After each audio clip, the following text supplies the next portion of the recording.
Maenza Alina Fadila. I'm student of 5D. In this opportunity, I will do my storytelling about Prophet Ibrahim. Prophet Ibrahim and the fire. Prophet Ibrahim was a prophet who was born in the midst of an ignorant, polytheistic society. At that time, King Namrud issued a rule to kill every newborn baby boy.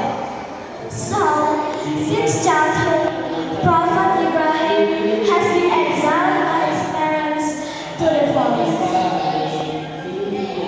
As time went on, the wise Prophet Ibrahim understood that idols were not God to be worshipped. So, he decided to destroy all the idols in the area of his hometown. Understanding his idols were broken, King Namrud was furious and ordered his soldiers to punish Prophet Ibrahim by burning them alive.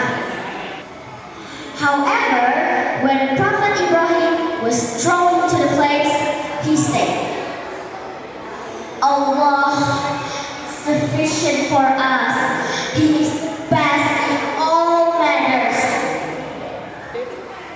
Finally, the fire that was burning was extinguished. Prophet Ibrahim walked out of the burning rubble without the slightest injury. The story of Prophet Ibrahim and the fire above can inspire your little ones.